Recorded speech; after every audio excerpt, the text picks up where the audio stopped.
आप सबका बहुत स्वागत है। मैं हूं सौरभ शर्मा। दिल्ली का फैसला आ चुका है। दिल्ली में एमसीडी चुनाव के फाइनल नतीजे आ गए हैं। आम आदमी पार्टी ने बाजी मार ली है। आम आदमी पार्टी ने 250 में से 134 वोट जीतकर परचम लहरा दिया। भाजपा को 104 सीटों से ही संतोष करना पड़ा। कांग्रेस पार्टी की बेहद बुरी हार हुई है और दिल्ली में शायद सबसे खराब हार। सिर्फ 9 वार्ड में कांग्रेस पार्टी जीत पाई है। हम बात करेंगे एमसीडी चुनाव में बीजेपी, आम आदमी पार्टी और कांग्रेस की डिटेल्ड परफॉर्मेंस पर। जानेंगे पार्टियों की जीत के पीछे क्या क्या फैक्टर रहे, बीजेपी ने जिन वार्ड्स में परचम लहराया उसकी वजह क्या रही, और आम आदमी पार्टी ने अगर कॉरपोरेशन में बाजी मारी है तो उस कामयाबी के पीछे सबसे बड़ी वजह क्या थी, समझने की कोशिश करेंगे। भाजपा ने जितने इल्जाम लगाए, शराब घोटाला, तिहाड़ में सत्येंद्र जैन का मसाज कांड, वक्फ बोर्ड का घोटाला, बस खरीद घोटाला, इन सब के बावजूद आम आदमी पार्टी जीती। तो कैसे जीती, या आम आदमी पार्टी को अगर कुछ सीटों का नुकसान हुआ है तो कितना। अरविंद केजरीवाल के जो मंत्री घोटाले के आरोपों का सामना कर रहे हैं, उनके इलाकों में बीजेपी ने कैसा प्रदर्शन किया। साथ ही बात करेंगे लोकसभा सीटों के हिसाब से एमसीडी के किस किस वार्ड से किस पार्टी ने ताकत दिखाई। इन तमाम मुद्दों पर हमारे साथ मेहमान जुड़े हुए हैं। लेकिन आप तस्वीरों में देखें, फिलहाल जो आंकड़े बताए, जो फाइनल आंकड़े हैं, 134 आप, 104 भाजपा, 9 कांग्रेस और अन्य 3। हमें दिल्ली को ठीक करने में सबके सहयोग की जरूरत है और खासकर हमें केंद्र सरकार की मदद भी चाहिए, केंद्र सरकार का सहयोग भी चाहिए। हम आज इस मंच के जरिए से मैं केंद्र सरकार से भी और खासकर प्रधानमंत्री जी से भी दिल्ली को ठीक करने के लिए आशीर्वाद चाहता हूं कि उनका भी, प्रधानमंत्री जी का भी और केंद्र सरकार का भी आशीर्वाद हमें चाहिए। तो अरविंद केजरीवाल ने कहा कि हमें पॉजिटिव राजनीति करनी है। उन्होंने अपने चुने हुए पार्षदों से कहा घमंड मत करना, अहंकार मत करना, नहीं तो भगवान जवाब देगा तुम्हें। और उसके बाद उन्होंने यह भी कहा कि हमें मोदी जी का आशीर्वाद भी चाहिए दिल्ली की सफाई करने के लिए, दिल्ली को खूबसूरत बनाने के लिए। उन्होंने यह भी कहा कि जिन लोगों ने हमें वोट नहीं दिया उनका काम हम पहले करेंगे, बाकी का बाद में करेंगे। बहरहाल भारतीय जनता पार्टी आज एमसीडी का चुनाव 15 साल के बाद हारी, लेकिन इसके बावजूद उसके पास अपनी जीत की घोषणा करने के लिए कुछ आंकड़े जरूर हैं।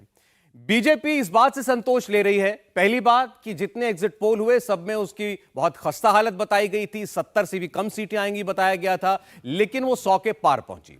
दूसरी बड़ी बात, जितने मंत्री हैं, जो सीनियर मंत्री हैं आम आदमी पार्टी सरकार के दिल्ली में, उनके इलाकों में, विधानसभा क्षेत्र में बीजेपी का परफॉर्मेंस अच्छा रहा है।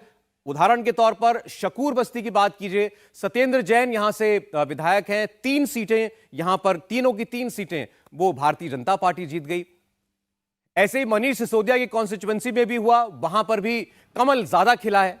अशोक गहलोत की कॉन्स्टिट्यूएंसी में भी आम आदमी पार्टी तमाम सीटें नहीं जीत पाई। नजफगढ़ में बीजेपी 3 सीट जीती और 1 सीट निर्दलीय के पास गई। तो ये वो हाई प्रोफाइल मंत्री हैं जिनके अपने विधानसभा क्षेत्रों में भाजपा की जीत हुई और वो इस बात से संतोष ले रही है। लेकिन फिर भी 15 साल के बाद भारतीय जनता पार्टी के हाथ से कॉरपोरेशन निकला, एमसीडी की कमान गई, और अब यह देखना होगा कि जब मेयर का चुनाव होगा उस वक्त अब जो मेजॉरिटी में आम आदमी पार्टी दिखाई दे रही है वो आसानी से अपना मेयर चुनवा पाती है, या क्रॉस वोट के सहारे एक बार फिर बीजेपी का मेयर चुन करके आता है। यह हालांकि इसमें कुछ वक्त लगेगा, जब मीटिंग होगी, उसके जब पार्षदों की बैठक होगी, उसके बाद यह तय होगा। लेकिन फिलहाल आपके सामने अलग अलग विधानसभा क्षेत्रों की सीटें भी चल रही हैं, उससे भी आपको अंदाजा लगेगा कि कहां पर किस कॉन्स्टिट्यूएंसी में किस पार्टी का परचम लहराया है। कैलाश गहलोत की बात हम कर रहे थे, 3 सीटें उनके इलाके में भारतीय जनता पार्टी ने जीती हैं और 1 सीट निर्दलीय को गई है। पीतमपुरा में 5 सीटें बीजेपी और 1 आम आदमी पार्टी।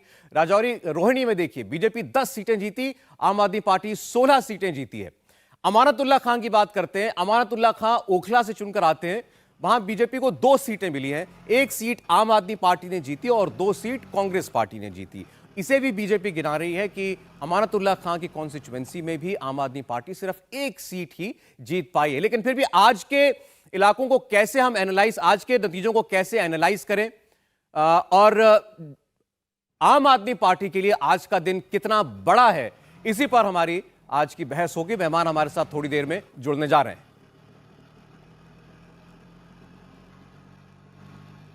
अब देखिए जरा उत्तर पश्चिमी दिल्ली की सीटों का हाल क्या रहा। हंसराज हंस जहां से सांसद हैं, बीजेपी ने 14 सीटें जीती हैं, आम आदमी पार्टी ने 27 सीटें जीती और एक सीट कांग्रेस को मिली। मनोज तिवारी जो दिल्ली प्रदेश बीजेपी के पूर्व अध्यक्ष हैं, उत्तर पूर्वी दिल्ली से सांसद हैं, उनके इलाके में बीजेपी की परफॉर्मेंस अच्छी रही। 21 सीटें बीजेपी ने जीती, 15 सीटें आम आदमी पार्टी ने और 4 कांग्रेस पार्टी ने। डॉक्टर हर्षवर्धन चांदनी चौक से सांसद हैं, यहां पर भाजपा ने 16 सीटें जीती हैं, आम आदमी पार्टी ने 14 सीटें जीती, कांग्रेस को कुछ हाथ नहीं लगा। तो ये पूरी दिल्ली में लोकसभा क्षेत्रों के हिसाब से, विधानसभा क्षेत्रों के हिसाब से भारतीय जनता पार्टी और आम आदमी पार्टी को क्या क्या सीटें मिली, कितने पार्षद जीते, सारा आंकड़ा आपकी स्क्रीन पर इस वक्त मौजूद है। दक्षिणी दिल्ली से रमेश भिदुड़ी चुनकर के आते हैं, वहां पर आम आदमी पार्टी ने बाजी मारी, 10 सीटें आम आदमी पार्टी ने जीती, केवल 4 भारतीय जनता पार्टी जीत पाई। मीनाक्षी लेखी नई दिल्ली से सांसद हैं, 20 सीटें आम आदमी पार्टी जीती है वहां पर और बीजेपी 5 सीटें मात्र वहां पर जीत पाई, कांग्रेस पार्टी को एक भी सीट नहीं मिली है। तो आप देखें एक किस्म का मिक्स्ड बैग आप कह सकते हैं बीजेपी के लिए रहा। कुल मिलाकर सीटों में 30 सीट पीछे है भारतीय जनता पार्टी और कई उनके सांसदों के इलाकों के अंदर बीजेपी का परफॉर्मेंस अच्छा नहीं रहा। ठीक वैसे ही कई मंत्री जो आम आदमी पार्टी सरकार के हैं दिल्ली के, उनके इलाकों में आम आदमी पार्टी का परफॉर्मेंस अच्छा नहीं रहा। परवेश वर्मा पश्चिमी दिल्ली के सांसद, यहां देखिए आम आदमी पार्टी ने 23 सीटें निकाली और भाजपा 14 सीटें जीत पाई परवेश वर्मा की कॉन्स्टिट्यूएंसी के अंदर। पूर्वी दिल्ली गौतम गंभीर जहां से चुनकर के आते हैं और यहां बीजेपी को परंपरागत तौर पर वोट अच्छे मिलते आए हैं, 21 सीटें बीजेपी जीती है, 21 पार्षद चुनकर के आए। आम आदमी पार्टी ने 9 वोट जीते और कांग्रेस पार्टी के 3 पार्षद चुनकर के आए पूर्वी दिल्ली में।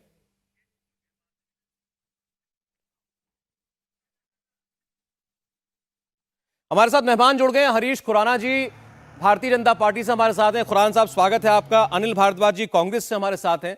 अनिल जी स्वागत है। स्टूडियो में हमारे साथ 3 मेहमान हैं। संजीव कौशिक जी राजनीतिक विश्लेषक भी हैं और आपको आम आदमी पार्टी के नजरिए से भी बातें बताएंगे। कौशिक साहब स्वागत आपका। और 2 सीनियर जर्नलिस्ट हर्षवर्धन त्रिपाठी जी और संजीव श्रीवास्तव जी। हर्ष जी और संजीव जी आपका ही बहुत स्वागत है।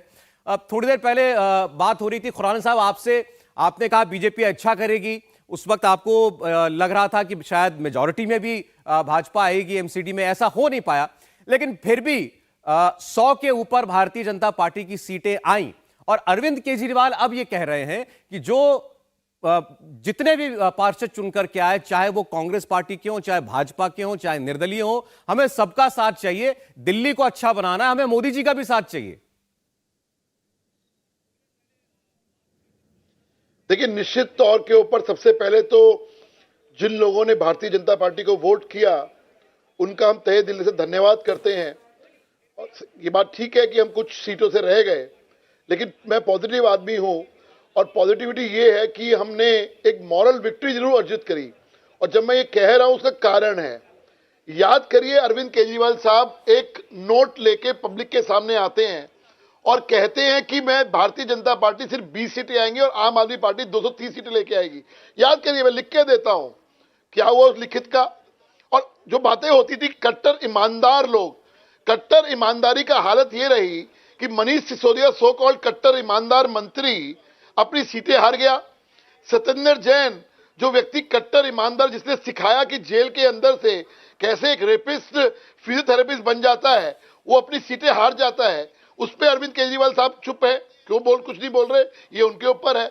और तमाम टीवी चैनल्स जो तमाम सर्वे दिखा रहे थे उसमें भारतीय जनता पार्टी को बहुत बुरी हार में दिखा रहे थे, लेकिन उसके बावजूद मैंने आपको सुबह भी कहा था कि भारतीय जनता पार्टी कॉन्फिडेंट है कि बहुत अच्छा करेगी और निश्चित तौर के ऊपर हम लोग मेयर बनाएंगे। लेकिन कुछ सीटें रही, हम उसका स्वीकार करते हैं, लेकिन जिस प्रकार का वो रहा, हमारा वोट शेयर बढ़ा और जिस प्रकार से लोगों ने कट्टर ईमानदार लोगों को जवाब दिया, उसका सबसे बड़ा धन्यवाद हम करना चाहेंगे लोगों का।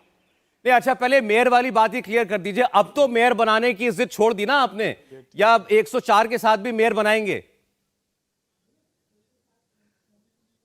सर देखते हैं ना क्या होगा। अरे आप थोड़ा साफ साफ बताइए, खुल के बताइए। अच्छा 104 सर, 104 आपके पार्षद जीत करके आए, 125 चाहिए मेजॉरिटी के लिए, कैसे बनाएंगे आप मेयर? सीधा सीधा मतलब है तोड़फोड़ होगी या क्रॉस वोट होगा? सर उसमें हम जा ही नहीं रहे ना। अभी तो अगर आम आदमी पार्टी कहती है हम हमारा मेयर होगा, उनको बधाई, वो अच्छा काम करना चाहते हैं, उनको बधाई, हम ये नहीं कह रहे। लेकिन मेयर जब बनेगा तब क्या होगा, तब की तब देखेंगे। लेकिन फिलहाल आम आदमी पार्टी अगर जीत का जश्न मनाना चाहती है, उनको बधाई उस चीज की। 134 सीटें जीती है उनको बहुत बहुत शुभकामनाएं। लेकिन अगर वो कह रहे हैं कि हमने जिस प्रकार से जो कैंपेन चलाया कूड़े का और ये, अब वो दिल्ली को कह रहे हैं कि वादे करके आए हैं वो पूरा नहीं करेंगे, तो तब दिल्ली की जनता जवाब देगी उनको। अच्छा ठीक है, अभी आप कहते हैं अरविंद केजरीवाल जी ने लिख के दिया था कि बीजेपी की 20 से कम सीटें आएंगी, 104 सीट आई। कौशिक साहब आप जीते, आपको बधाई, खुराना जी भी बधाई दे रहे हैं आपको। लेकिन नेताओं को चुनाव से पहले भी बहुत बड़े बोल नहीं बोलने चाहिए, एक ये नसीहत तो है इसमें। सबसे पहले दिल्ली की जनता को बधाई और खुराना जी को भी बधाई कि मॉरल विक्ट्री उनको भी मिली है, मुझे ऐसा बता रहे हैं। दूसरी बात सबसे महत्वपूर्ण ये है कि इस हार और जीत के बीच एक बड़ी जिम्मेवारी दिल्ली की जनता ने आम आदमी पार्टी को दी है। आम आदमी पार्टी को और चौकन्ना होकर सजग होकर आगे काम करने की जरूरत है। आम आदमी पार्टी की असली परीक्षा की घड़ी अब आएगी कि कैसे लोगों के भरोसे पे, विश्वास पे वो खरा उतरती है। उसके लिए दिन रात मेहनत करना होगा और ये बात बिल्कुल सही है कि सबों का साथ लेते हुए आम आदमी पार्टी आगे बढ़ने का प्रयास करेगी। लेकिन आपने कहा अभी परीक्षा आनी है, तो मुस्कुरा कर रह गए थे हरीश खुराना जी मेयर के सवाल पर। अमित मालवीय ने तो खुल के कह दिया है कि मैं चंडीगढ़ वाला मॉडल दोहराया जाएगा, चंडीगढ़ में हमारा मेयर है और दिल्ली में भी ऐसे ही होगा। चंडीगढ़ में दर्शकों के लिए बता दें, आम आदमी पार्टी को ज्यादा सीटें मिली थी, मेयर भाजपा का है। ये नहीं आजमाया हुआ उनका नुस्खा है, लेकिन ये आम आदमी पार्टी पर भी उन्होंने कोशिश कर ली है और आम आदमी पार्टी ने बिल्कुल दरकिनार कर दिया है, धता बता दिया है। इस तरह की कोशिशें यहाँ नहीं चलती।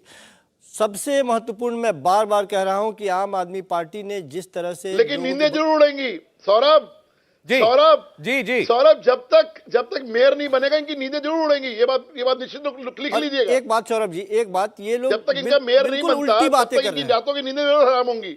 एक उल्टी बात वो लगातार पिछले 2 घंटे से कह रहे हैं कि आम आदमी पार्टी ने भारतीय जनता पार्टी के ऊपर इतना आरोप लगाया। साहब 4.5 महीने 5-6 महीने से तो आप आरोपों का बंडल लेके घूम रहे थे, कभी सीबीआई, कभी ईडी, कभी आईटीआई, आरटीआर, तो कभी कुछ और, कभी कुछ दिल्ली की पुलिस लगा दी आपने, सब कुछ लगा दिया, सब कुछ पूरी ताकत तो झोंक दी थी आपने। झोंका तो आपने था और उल्टा कह रहे हैं कि आम आदमी पार्टी पीछे पड़ी हुई थी।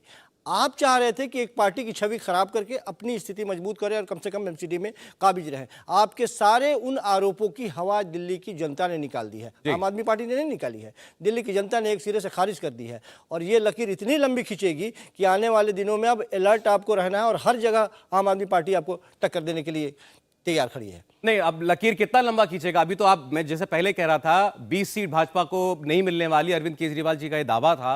तो अब कुछ प्रैक्टिकल बात करनी चाहिए नेताओं को। भाई जो चुनाव में दिख रहा है वो बोले, कुछ भी कहना हम इतनी सीटें जीत जाएंगे, हम 250 में से 230 सीट जीत जाएंगे, इसका तो कोई मतलब नहीं है। दो ही चीज होती है, या तो हार नहीं तो जीत। दिल्ली के एमसीडी से भारतीय जनता पार्टी की विदाई हो गई, आम आदमी पार्टी जीत गई। और दूसरी बात जो मैं लगातार कहता हूं, सुबह से ही मैं लगातार कह रहा हूं कि अब आम आदमी पार्टी के ऊपर जो लगातार ये दोषारोपण करने का प्रयास कर रहे थे, उसका जवाब दिल्ली की जनता ने दे दिया। और ये एक नई बात इसमें ये रहेगी कि अब इसका विस्तार धीरे धीरे भारत के इतिहास में पहली बार कोई ऐसी पार्टी है जो एक स्टेट से दूसरे स्टेट में गई, दूसरे से तीसरे में जा रही है। और अब राष्ट्रीय पार्टी, कल इसी समय हम लोग आपस में बात करेंगे यहाँ पे, एक ऐसी पार्टी जो 10 साल जिसकी उम्र नहीं है, वो राष्ट्रीय पार्टी के तौर पर यहाँ। हरीश जी, एक बार अनिल जी भी रिएक्ट कर जाए कौशिक जी की बात पर। अनिल जी, दिल्ली के अंदर vote share Bharatiya Janata party का बढ़ा, 3% इनका वोट शेयर बढ़ गया इसी चुनाव में। 16% आम आदमी पार्टी का वोट शेयर बढ़ गया और 11% आपका वोट शेयर गिर गया। ये क्या बताता है? कांग्रेस पार्टी के इस हाल के लिए जिम्मेदार कौन है? सौरभ जी, किसी भी हार और जीत के लिए कई महत्वपूर्ण बिंदु होते हैं। निश्चित तौर पे जो जीते उनको हमारी बधाई है, जनादेश को हम स्वीकार करते हैं। लेकिन वोट शेयर हमारा जो 2020 में जो इलेक्शन हुए थे दिल्ली में असेंबली के, उसमें 4.5% था, जो बढ़कर अब 11.7% हुआ है। तो मैं ये नहीं कह सकता कि वोट शेयर हमारा घटा है। वोट शेयर आम आदमी पार्टी का घटा है। पिछले लास्ट इलेक्शन में असेंबली में 53 पॉइंट कुछ था और अब जो है 44 पे आ गया है। लेकिन जीत हुई है, जीत होती है, हम उसकी बधाई दे रहे हैं। लेकिन जिस तरह का वातावरण दिल्ली में रहा है, हमने एक जो जिम्मेदार विपक्ष की भूमिका निभाई भी, कोशिश भी की अपनी तरफ से कि हम लोगों तक उनके मुद्दों को पहुंचा सकें। लेकिन दोनों बड़ी पार्टियों का जो दिल्ली में पिछले कई चुनाव जीती है पार्टी, उनका जो ब्लेम गेम की राजनीति रही, जो विक्टिम कार्ड रहा, मैं समझता हूँ वो सफल रहा। और हर बार तो वो सफलता नहीं होती है। लोगों ने जो मुद्दे इनकी सरकार से थे, ये कूड़े पर चुनाव को ले गए। बहुत सारे मुद्दे इनके भी खिलाफ थे, लेकिन वो उन पर कहीं ना कहीं जनता का मैंडेट नहीं आया। तो हम समझते हैं कि कभी भी कोई चुनाव आखिरी नहीं होता। राजनीतिक और लोकतंत्र में चुनाव आते हैं, जीतते भी हैं, हारते भी हैं। हमने भी कई चुनाव जीते हैं, कई चुनाव पिछले कई सालों में हारे भी हैं।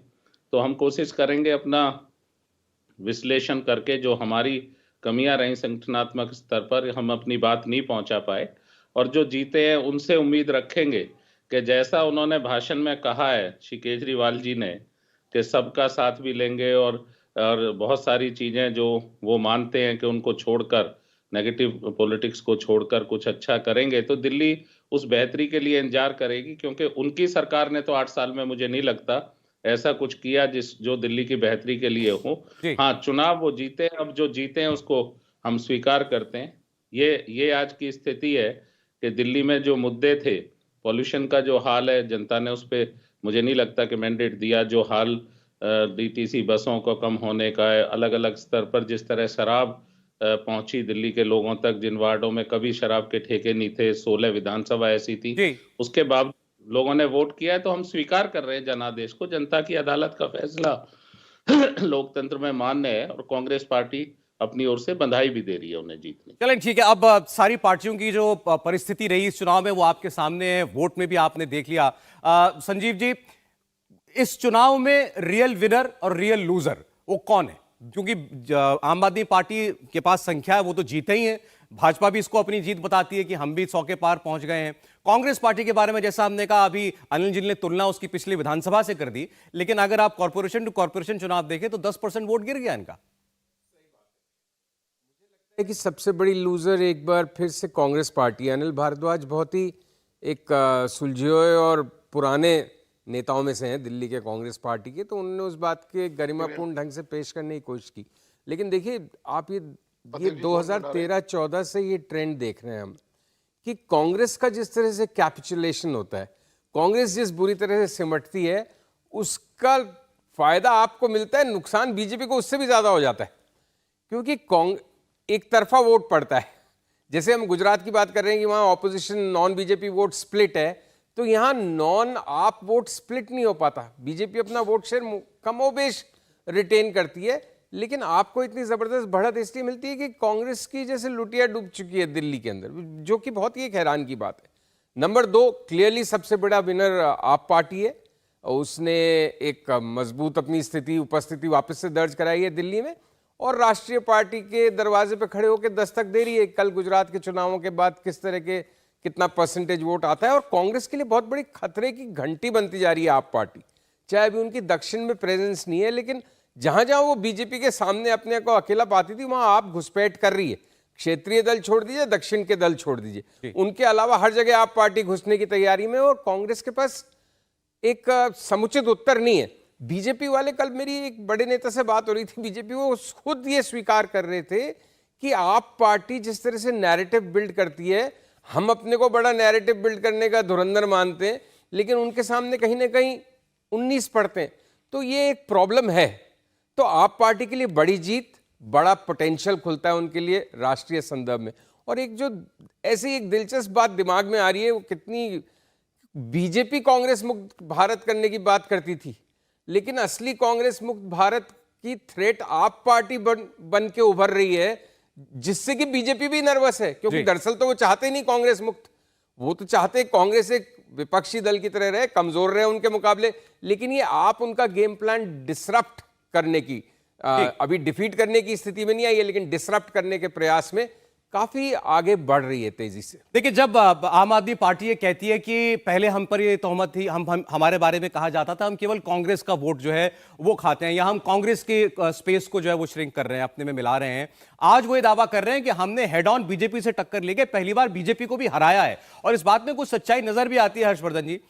बिल्कुल बाइपोलर फाइट हो गई, ट्रायंगुलर कॉन्टेस्ट दिल्ली में बिल्कुल दिखाई नहीं दिया। आप देखें, दोनों पार्टियों ने वोट बढ़ाया अपना। बीजेपी ने अपना वोट 36 से 39% किया सीटों में, लेकिन आप देखिए 30 सीटों का अंतर आ गया। 16% वोट जोड़ा है आम आदमी पार्टी ने इस चुनाव में दिल्ली में। देखिए सौरभ जी, सबसे पहले तो निश्चित तौर पर आम आदमी पार्टी को बधाई दी जानी चाहिए। भारतीय राजनीति में एक नए फिनोमिना के तौर पर वो आए, लेकिन अभी तक उनके साथ एक बाधा थी, या कहें कि वो लिमिट में थे। एक सीमा उनकी ये थी कि जहां जहां कांग्रेस है वहां वो बड़े हो पाते थे, जहां भारतीय जनता पार्टी है वहां वो सिर्फ जमानत जब्त पार्टी हो जाते थे। उत्तर प्रदेश का हमने उदाहरण देखा, जबकि उनके सारे नेता गाजियाबाद में रहते थे। उत्तर प्रदेश से उनके जो राज्यसभा सांसद हैं संजय सिंह, वो सुल्तानपुर से आते हैं, गोपाल राय गाजीपुर से आते हैं। तो मतलब एक तरह से कहें कि जो यहाँ मंत्री सांसद बने बैठे हैं वो यूपी मूल के हैं, लेकिन वो नहीं कर पाते थे। हरियाणा में खुद अरविंद केजरीवाल हरियाणा के हैं, लेकिन वहां भी किसी स्थिति में नहीं होते थे। अभी दो बड़ी घटनाएं हुई। एमसीडी की हम चर्चा कर रहे हैं क्योंकि एमसीडी आमतौर पर बीएमसी एमसीडी इसकी चर्चा होती है, हालांकि पहली बार इतनी चर्चा हो रही, नहीं तो इसकी इतनी चर्चा नहीं होती थी। इससे ठीक पहले हरियाणा में सिंबल पर भाजपा के बाद नंबर 2 पार्टी हो गई आम आदमी पार्टी। बिल्कुल। और अब यहां एमसीडी में, और मैंने कल भी कहा था, मैं लगातार कह रहा हूं कि इस चुनाव के बाद एक बात तय हो जाएगी। जैसे हम लोग विश्लेषण करते हुए कहते थे कि जब विपक्षी एकता की बात होगी 2024 में, तो धुरी उसकी कांग्रेस होगी। आज से मैंने ये कहना बंद कर दिया, और कल अगर 10% के ऊपर गुजरात में लेके चली गई मतदान का प्रतिशत, 10 से ज्यादा उसके हिस्से आ गया, तो मैं कहूंगा कि ये धुरी कांग्रेस अब खत्म हो गई। अब कांग्रेस भी, जैसे नीतीश जी एक अकेले पड़े हुए हैं, जैसे ममता जी पड़ी हुई हैं, जैसे अखिलेश जी पड़े हुए हैं, जैसे शरद पवार पड़े हुए हैं, जैसे जगन मोहन रेड्डी हैं, जैसे केसीआर हैं, वैसे ही एक पार्टी भर रह गई, बस, इससे ज्यादा कुछ नहीं। लेकिन अब अरविंद केजरीवाल के लिए यह बड़ी चुनौती होगी, क्योंकि अभी तक की उनकी जो पॉलिटिक्स थी वो कुछ गाली देना, भाग जाना, थप्पड़ लगा के भाग जाना, जो होता है, जो आमतौर पर एक राजनीति का बहुत खराब तरीका होता है, समस्याएं गिनाना, समाधान कभी ना बताना। लेकिन अब जब वो कूड़े के पहाड़ पर चढ़कर ये जीत चुके हैं, और सचमुच उन्होंने भारतीय जनता पार्टी को, जो इतनी संसाधनों से युक्त और बहुत, जिसको कहते हैं कि बहुत तेज प्रोपेगेंडा वॉर को आगे बढ़ाने, उससे बड़ा प्रोपेगेंडा उन्होंने कर दिया। दिल्ली में यमुना की गंदगी एकदम झाग दिख रहा था, उसके ऊपर वो कूड़े के पहाड़ पर खड़े हो गए। मुझे लगता है आज के बाद वो राजनीति बदल गई है, और भारतीय जनता पार्टी को हराकर अरविंद केजरीवाल ने सत्ता हासिल की है। यह भाजपा के लोगों को नहीं भूलना चाहिए। ये बड़ी इंटरेस्टिंग बात आपने जो यमुना और कूड़े के पहाड़ का जो तुलना की है। अरविंद केजरीवाल ये बात समझाने में कामयाब रहे शायद कि मैंने वादा कर रखा है, मैं यमुना साफ करूंगा 2025 के चुनाव से पहले। उनसे सवाल हर इंटरव्यू में हुआ यमुना को लेकर, और वो कहते थे मैंने 2025 की डेडलाइन दे रखी है, उससे पहले मैं साफ कर दूंगा, नहीं तो मैं राजनीति छोड़ दूंगा, और कूड़े का पहाड़ को 1 साल के अंदर खत्म करूंगा। तो ये जो डेडलाइन वाली, जो इसको वो गारंटी कहते हैं, वो दे रहे हैं, उस पर दिल्ली की जनता ने एक बार जरूर भरोसा किया है। लेकिन ये आपने जो बात कही कि आज से विपक्षी एकता की धुरी कांग्रेस पार्टी नहीं, वो अरविंद केजरीवाल और आम आदमी पार्टी बन चुकी है, इस पर क्या कहना है हरीश खुराना जी को? हरीश जी, गुजरात के चुनाव में हमने देखा आपकी पार्टी ने पूरी जान लगा दी लोगों तक ये मैसेज पहुंचाने में कि आपका विरोधी जो है या आपका प्रतिद्वंदी वो आम आदमी पार्टी नहीं, कांग्रेस पार्टी है। इतनी बात किसी और ने कांग्रेस की नहीं की जितनी आप लोगों ने की। लेकिन अब क्या वाकई आम आदमी पार्टी रियल चैलेंजर बन गई है? देखिए, सबसे पहले तो जो एक नैरेटिव बिल्डअप किया जा रहा है कि भारतीय जनता पार्टी को हरा के आम आदमी पार्टी को पहली बार जीती है, ऐसा नहीं है। 2017 के अंदर आम आदमी पार्टी विधानसभा के अंदर बहुमत पे थी, और सबसे बड़े बहुमत पे थी। मुख्यमंत्री अरविंद केजरीवाल थे, उसके बावजूद भारतीय जनता पार्टी एमसीडी में पिछली बार 2/3 बहुमत लेके आई थी। तो ये कहना कि भारतीय जनता पार्टी को पहली बार एमसीडी में हराया है और पहली बार हमने उनको हराया है, तो ये पहली बार नहीं है, हमारी दूसरी बार इनसे एमसीडी के अंदर फाइट हुई है। पहली बार हमने हराया था और बहुत 2/3 मेजोरिटी से हराया था, और ये जो अभी जो हम हारे हैं या जो सीटें हमारी कम आई हैं, उसमें आप देखिए, उसमें विक्ट्री का एक अच्छा पॉजिटिव पार्ट क्या है, हमारा वोट परसेंटेज बड़ा है, कम नहीं हुआ है। और जो बार बार ये नेगेटिव आ रहे कूड़े का पहाड़, आम आदमी पार्टी ने कूड़े का पहाड़ का कैंपेन बीच रास्ते में छोड़ दिया था, आरडब्ल्यू को पकड़ लिया था। याद करिए, शुरुआत की थी कूड़े से, कूड़ा किया था, लेकिन चलते हुए कैंपेन के अंदर बीच में आरडब्ल्यू ले आए, क्योंकि लोगों को कूड़े का ये जो कहानी थी वो एक्सेप्ट नहीं हुई थी। क्योंकि आज भी 2400 टिप्पर रोज कूड़ा उठाते हैं आपके घरों से। कोरोना के अंदर लोगों को याद था कि कूड़े का किसी ने उठाया, जब हम सब घरों में बंद थे तो भारतीय जनता पार्टी ने उठाया, तो कूड़े का कैंपेन इनका नहीं चला था। आरडब्ल्यू इन्होंने बीच में रास्ते में लेके आए। आरडब्ल्यू अगर इनका इंपॉर्टेंट था तो उन्होंने उसमें अपने मैनिफेस्टो में क्यों नहीं डाला? अब इन सब बातों का कोई औचित्य नहीं रह गया। खुराना साहब, चुनाव हो गया, नतीजे आ गए, आपने आपकी जबान से पहले निकल गया कि हम हार गए। मेरे ख्याल से वो बात ठीक थी। मैं इसलिए कह रहा हूं, हार गए मतलब हम हार तो है ही है। 134 वर्सेस 105 सीटें पीछे तो हम हैं ही, हम तो मना नहीं कर रहे और हम एक्सेप्ट करते हैं। लेकिन मैं अभी भी फिर बोल रहा हूं, कहां गई वो 220-230 सीटों का राइटिंग का नोट? वो ठीक है, आपकी अरविंद केजरीवाल दिखाए ना लोगों को। देखिए, हमने तो बार बार कहा कि इतने बड़े बोल नहीं बोलने चाहिए कि बाद में जो है शर्मिंदगी हो कि भाई हमने ऐसा ऐसा दावा कर दिया था।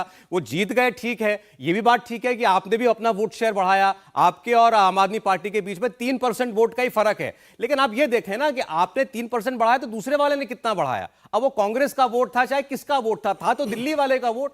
दिल्ली ने 16% बढ़ चढ़ के इनको वोट कर दिया। तो कहीं ना कहीं आपको ये देखना पड़ेगा कि एक बिल्कुल स्ट्रेट कॉन्टेस्ट में आपकी हार हुई है और इससे आगे क्या सबक है। दिल्ली में एमसीडी चुनाव के नतीजे किस पार्टी के लिए क्या संदेश लेकर आए हैं, कांग्रेस, आप और बीजेपी के लिए, इसी पर जारी है हमारी ये चर्चा। मेहमान है हमारे साथ अनिल भारद्वाज जी कांग्रेस से, हरीश खुराना जी हमारे साथ बीजेपी से जुड़े हुए हैं, कौशिक साहब स्टूडियो में हैं, हर्षवर्धन जी और संजीव जी भी हमारे साथ हैं।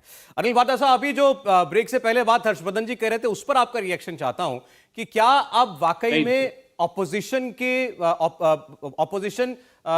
जिस धुरी पर घूमेगा, जिसके इर्द गिर्द, वो आप अरविंद केजरीवाल बन गए, कांग्रेस पार्टी नहीं रही? नहीं, देखिए सौरभ जी, मैं बड़ी विनम्रता से कहूंगा हर्षवर्धन जी को कि बहुत जल्दी बहुत इतनी बड़ी राय नहीं बनाया करते। हमारे राष्ट्रीय अध्यक्ष खड़गे जी ने आज एक शेर पढ़ा था गालिब का कि मेरे बारे में कोई राय मत बनाना गालिब, मेरा वक्त भी बदलेगा, तेरी राय भी बदलेगी और कल ही बदलेगी।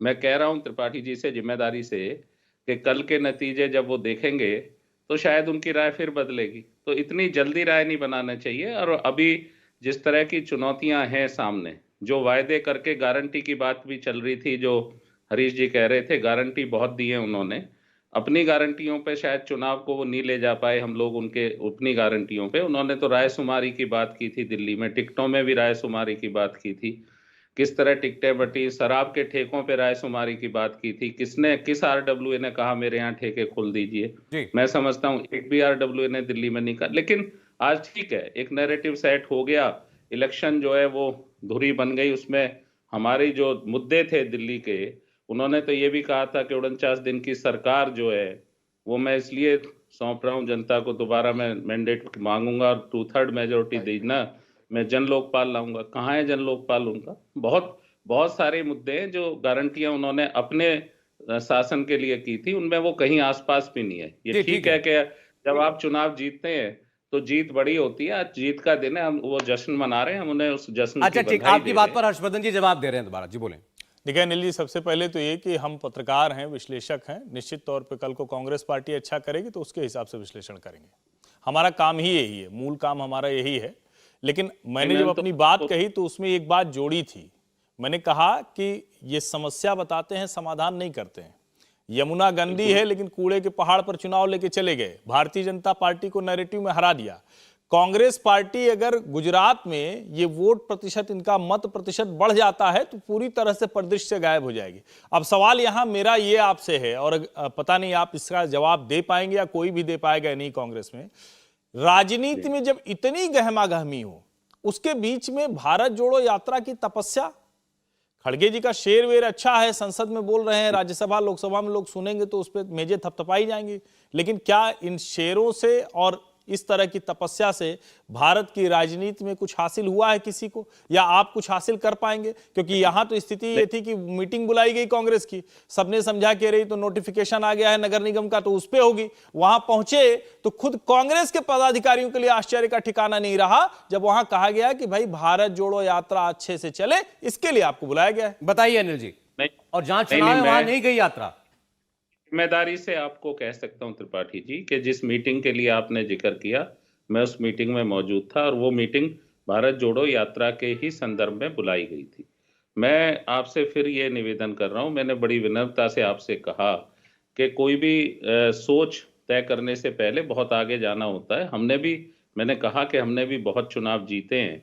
आपने कहा कि भाई भारत जोड़ो यात्रा का क्या संदर्भ है, हमने बहुत स्पष्ट किया है, श्री राहुल गांधी जी की जो यात्रा है वो राजनीतिक नहीं है, वो सद्भावना की यात्रा है। वो अपने मिशन में मैं समझता हूँ पूरी तरह कामयाब यात्रा है, क्योंकि जिस तरह से जन समर्थन उनको मिल रहा है, लोगों के बीच वो जा रहे हैं, कुछ मुद्दों को लेके भी जा रहे हैं, चर्चा भी करते हैं, मीडिया से भी चर्चा करते हैं, अलग अलग जो सामाजिक संगठन है उनसे भी चर्चा वो कर रहे हैं।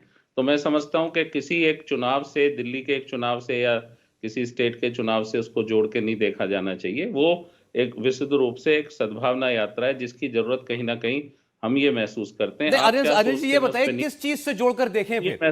किस चीज से जोड़कर आवश्यकता थी? देखें? 2 लोकसभा के चुनाव, 2 दर्जन से ज्यादा स्टेट इलेक्शंस, दिल्ली में 8 साल में आपका विधायक चुन करके नहीं आ पा रहा है। आने वाले अगले वर्ष में जो चुनाव है, 8-9 चुनाव में, उसमें क्या होगा कहा नहीं जा सकता। इस सब के बीच में अगर राहुल जी अपनी पार्टी को खड़ा करने के लिए यात्रा नहीं निकाल रहे, तो फिर किस बात की यात्रा निकाल रहे हैं? जनता का धन्यवाद देने के लिए। देखिए, यात्रा से पार्टी भी खड़ी होगी। वो बहुत सारे, मैंने कहा, सामाजिक संगठनों से मिल रहे हैं, अलग अलग लोगों की राय ले रहे हैं अलग अलग विषय पे कि क्या मुद्दे हैं देश में, किन मुद्दों पे कहाँ क्या करने की जरूरत है। वो नौजवानों से भी मिल रहे हैं, वो अलग अलग ग्रुप से मिल रहे हैं। तो ये कहना कि वो यात्रा से कोई संगठन नहीं खड़ा होगा, हो सकता है आने वाले दिनों में आप भी और देश भी देखे कि किस तरह की उनकी यात्रा के अच्छे परिणाम सामने आएंगे। चलिए ठीक है, चूंकि इसके ये जो बात थी, इस पर हर्षवर्धन जी ने शुरुआत की, इसको आगे बढ़ाते हुए जो बात अनिल जी कह रहे हैं, कल को अगर हिमाचल प्रदेश संजीव जी कांग्रेस पार्टी जीत जाती है और गुजरात में हालांकि एग्जिट पोल कह रहे हैं बीजेपी जीतेगी, मैं ये भी नहीं कहता कि चलिए उलटफेर हो गया, कांग्रेस जीत जाती है और कांग्रेस अच्छा प्रदर्शन कर देती है, तो फिर लगने लगेगा कि नहीं कांग्रेस में जान बाकी है? हाँ और ना। देखिए, कांग्रेस हिमाचल में तो अच्छा प्रदर्शन करने जा ही रही है। अब वो जीतती है, जीत थोड़ी दूर से कुछ सीटों से हार जाती है, मतलब बहुत बुरी तरह से पराजित होना अभी ऐसा नहीं लग रहा है कि वहाँ पे हिमाचल के नतीजे ऐसे आ रहे हैं। लेकिन अगर सरकार नहीं बनी तो सब बेकार है, और सरकार अच्छे मार्जिन से बनानी पड़ेगी, ये भी सबको मालूम है मौजूदा परिस्थिति में। गुजरात में अगर कांग्रेस अच्छी सीट्स लाती है, लेकिन आप पार्टी का प्रदर्शन वोट शेयर में अच्छा रहता है 10 के आसपास या 10 से ऊपर, तो वो कांग्रेस के लिए इसलिए खतरे की घंटी है कि वो बिल्कुल पंजाब की पुनरावृत्ति की तरफ बढ़ रही है आप पार्टी की। देखिए, पहले उसने वहां पे बेस बनाई, फिर एक उफान खड़ा किया, और अगली बार उस उफान को तूफान में बदल दिया पिछले इलेक्शन में। तो एक स्पेस खाली छोड़ती, क्योंकि मैं कल भी कह रहा था कि कांग्रेस ये आज के राजनीतिक परिदृश्य में हम कितनी भी बात करें सद्भावना की, भारत जोड़ो यात्रा की, और उसके रिजल्ट्स अच्छे हैं, और कुछ नहीं तो कम से कम राहुल गांधी की जो एक छवि बीजेपी वालों ने मिलकर बनाई थी कि बिल्कुल ही पप्पू हैं या ना समझ हैं या परिपक्व, कुछ हद तक वो टूट रही है। सिंसियर राजनेता है, 3500 किलोमीटर चल रहा है, ये नहीं कि छुट्टी मनाते जाते रहते हैं, वो इमेज टूट रही है। तो कांग्रेस को लाभ मिल रहा है, और आप भी जानते हैं अगर वो दिल्ली में राहुल गांधी चुनाव प्रचार कर भी लेते तो क्या फर्क पड़ जाता। तो हमें एट द सेम टाइम हकीकत से भी परिचित रहना चाहिए। तो कांग्रेस की वो अपने ढंग से कांग्रेस को बिल्डअप करने की कोशिश करें, लेकिन वो ढंग केजरीवाल और मोदी जी के जमाने में कारगर होते हुए नहीं दिखते, क्योंकि एक आक्रामकता चाहिए, एक अग्रेशन चाहिए, एक अलग अप्रोच चाहिए। बात में जिसमें कह रहा था अभी कि केजरीवाल तो केबीसी में अमिताभ बच्चन की तरह चेक काटते हैं कि हमारी यहाँ भी सरकार बन रही है, वहां भी सरकार बन रही है, और वो चेक भुनाए नहीं भुनाए। तो वो एक मास्टर है नैरेटिव बिल्ड करने के, और उस नैरेटिव में काफी हद तक झूठ भी होता है या एक मिथ्या का पुट भी होता है, लेकिन राजनीति है। कांग्रेस इस समय के राजनीतिक माहौल में एक अलग थलग पड़ती जा रही है, सिवाय उन प्रदेशों के जहां उसकी जमीन बड़ी मजबूत है। कर्नाटक में अच्छी लड़ेगी, 2 बड़े नेता हैं, सिद्धरामैया और डीके शिव कुमार, ना उसमें कोई राहुल गांधी का कनेक्शन है, ना कांग्रेस पार्टी का कनेक्शन है। तो जहां उनके पास मजबूत नेता हैं, आपस में लड़ रहे हैं, अशोक गहलोत, सचिन पायलट 2 नेता हैं कद्दावर। राजस्थान में जो भी रहेगा, हारेंगे ही क्यों, वहां तो हर 5 साल में बदलती है, लेकिन प्रदर्शन, स्थानीय नेतृत्व, ये मौजूदा हकीकत है कांग्रेस पार्टी की। इंदिरा गांधी तक पार्टी नेतृत्व वोट दिलाता था, अब पार्टी नेतृत्व एक किस्म का फेस है सबको यूनाइट रखने के लिए, वो भी अच्छी तरह नहीं रख पाता अब वो। और वोट की गारंटी नहीं रही। वोट कैचर तो लोकल लीडर है, लोकल कॉन्स्टिट्यूएंट एमएलए है। संजीव जी, एक ब्रेक के लिए रुकना पड़ेगा, क्योंकि अब चर्चा जो है इस ओर चल पड़ी है कि अरविंद केजरीवाल अब बीजेपी को क्या लोकसभा चुनाव में भी टक्कर दे सकते हैं। कल गुजरात के चुनाव में क्या कोई आश्चर्य छिपा हुआ है, क्या बीजेपी को सरप्राइज कर सकती है कल आम आदमी पार्टी? स्वागत है आप सभी का एक बार फिर। हम बात कर रहे हैं आज एमसीडी इलेक्शन के नतीजों की। और आम आदमी पार्टी को जो जीत मिली है उसका क्या राष्ट्रीय राजनीति पर असर होगा। बहुत से लोगों को लगता होगा कि एक शहर का कॉरपोरेशन का चुनाव है, इसको इतनी तवज्जो क्यों। लेकिन अगर आप देखें कि इसमें सारी पार्टियों ने अपनी जी जान किस कदर झोंकी थी, खासकर आम आदमी पार्टी और भाजपा ने, किसी ने कोई कसर नहीं छोड़ी। और उस चुनाव में अगर जीत करके आई आम आदमी पार्टी तो बाकी मानना पड़ेगा कि उनके लिए एक बड़ी जीत है ये, भले ही बीजेपी बहुत पीछे दिखाई न दे रही हो। खुराना साहब हमारे साथ बीजेपी से। खुराना साहब, आज मिक्स सिग्नल आम आदमी पार्टी से मिले, आप इसको कैसे देखते हैं, मैं जानना चाहता हूं। अरविंद केजरीवाल जी ने तो बड़ी अच्छी अच्छी बातें की जब वो अपनी पार्टी के कार्यकर्ताओं से बात कर रहे थे कि हम पॉजिटिव राजनीति करते हैं, हम गाली गलौज नहीं करते, जो हारा वो भी हमारा है, मोदी जी का आशीर्वाद भी चाहिए। और मैं संजय सिंह को सुन रहा था, उन्होंने कहा कि और कर लो FIR और डाल दो जेल में, इससे भी बुरी तरह हारोगे। अब देखना मोदी जी को 2024 में केजरीवाल जी कैसे चुनौती देते हैं। देखिए, ये इनकी स्ट्रैटेजी है कि एक तरफ नरम नरम रखे, दूसरी तरफ गाली दीजिए। गाली देने से बात तो आते नहीं है। किस प्रकार से 8 साल से लगातार MCD को परेशान करने का काम किया तो आम आदमी पार्टी ने किया। जिस प्रकार से रोज नए आरोप लगाते थे लेकिन कभी कोर्ट नहीं गए। हैरानी की बात देखिए, 8 साल लगातार, मेरे को याद है 256 प्रेस कॉन्फ्रेंस करी है दुर्गेश पाठक ने भारतीय जनता पार्टी के ऊपर, भ्रष्टाचार के ऊपर, लेकिन एक बार भी, मैं फिर बोल रहा हूं, एक बार भी कोर्ट नहीं गए कि इनके खिलाफ सबूत है, मैं कोर्ट में पेश करता हूं। ये हाल है आम आदमी पार्टी का। सवाल इस चीज का ये है कि अब जो नतीजे आप जो आए, उसके बाद आप जो सवाल पूछा नेशनल पर्सपेक्टिव क्या बनता है। नेशनल कल जो सब कुछ नतीजे आएंगे, जो हम कॉन्फिडेंट है कि हिमाचल में इनकी 0 आ रही है और गुजरात के अंदर भी वो 5 सीटों से कम पे सिमट के रहेंगे। ये हमारा खुद का आकलन है। ये बहुत जो एक दावे करते हैं बड़े बड़े, वो नहीं होने वाले। ये तो वहां भी लिख के दिया था इन्होंने कि मेरी भारतीय जनता पार्टी की सरकार बन रही है, यहां भी लिख के दिया, सॉरी आम आदमी पार्टी की सरकार बन रही है, यहां भी लिख के दिया 230 सीटें आई। इसलिए अब जब दोनों जगह फेल होंगे ना, तो आम आदमी पार्टी को भी और लोगों को भी ये समझ में आ जाएगा कि ये सिर्फ जो नेता है। अब ये इंटरेस्टिंग है कि आपने भी 5 सीट कहा कि आम आदमी पार्टी गुजरात में आएगी, क्योंकि अरविंद केजरीवाल जी ने गुजरात में भी लिख के दे रखा है कांग्रेस पार्टी को 5 सीट से कम आएगी। अनिल जी इस पर बोले। देखिए सौरभ जी, निश्चित तौर पे मुझे राजनेता से भी ज्यादा भविष्य वक्ता हो गए हैं श्री केजरीवाल जी। हर चुनाव में जहां जाते हैं नैरेटिव सेट करने के लिए सबसे पहले वो यही डालते हैं। पहले वो शुरू में करते थे कि हमारा सर्वे आ गया है, चौंकी सर्वे में 80% वो अपनी पार्टी को ले जाते हैं, बाकी को अपने हिसाब से तय कर देते हैं। वो सर्वे कहाँ होता है, वो रायशुमारी कौन करता है, इसकी कोई जानकारी उपलब्ध नहीं है। ऐसे ही अभी उन्होंने जो अभी हरीश जी कह रहे थे, ये सत्य उन्होंने कहा। उस दिन सौरभ के साथ वो थे एक मीटिंग में, उन्होंने कहा मैं लिख के दे रहा हूँ 230 सीट जीत रही है आप पार्टी। उन्होंने अलग अलग स्टेट्स में जहां वो गए उन्होंने गारंटियां दी, लेकिन बहुत सारी स्टेट्स ऐसी हैं जहां उनको मत प्रतिशत 2% भी नहीं मिला, जहां उनका खाता भी नहीं खुला। तो वो उनका अपना एक तरीका है कि लोगों के बीच में अपने आप को एक बड़ा हाइप क्रिएट कर देना। वो मीडिया में चलते हैं, मीडिया में चलने से उनको लोगों को लगता है कि वो सही बोल रहे हैं। तो मैं जिम्मेदारी से कह रहा हूँ, वो गारंटियां भी उनकी फेल होती हैं लगातार, चाहे काम के मामले में हो। अगर दिल्ली सरकार की गारंटियों पे वो बैठ जाए, अब MCD का चुनाव खत्म हो गया, वो गारंटियां बता दें उन्होंने कितने गारंटियां पूरी की, हम तो बड़ी जिम्मेदारी से कह रहे हैं। तो यही तरीका उनका देश भर में चल रहा है कि वो एक नैरेटिव सेट करने के लिए। तो ऐसी स्थिति है, मैं नहीं समझता है कि इससे ज्यादा कुछ है। और निश्चित तौर पर मैं त्रिपाठी जी से जो कह रहा था विनम्रता पूर्वक, कि उनकी राय भी बदलेगी। नहीं सर, ये तो अब बहुत वक्त रह नहीं गया, कल साफ हो जाएगा, कल पता चल जाएगा। बहरहाल आज आम आदमी पार्टी गदगद है, बम है, उसको लग रहा है कि दिल्ली पूरी तरह मिल गई है और अब गुजरात की बारी है। गुजरात के नतीजे कल सुबह 6 बजे से इंडिया टीवी पर देखिए, पता चल जाएगा कि इसके दावे में कितना दम। बहुत शुक्रिया अनिल जी, आपका, हर्ष जी, आपका, संजीव जी का और खुराना साहब का बहुत धन्यवाद। इंडिया टीवी हर वक्त हर जगह डाउनलोड करने के लिए सर्च करें India TV news Google play store या ऐप स्टोर पर।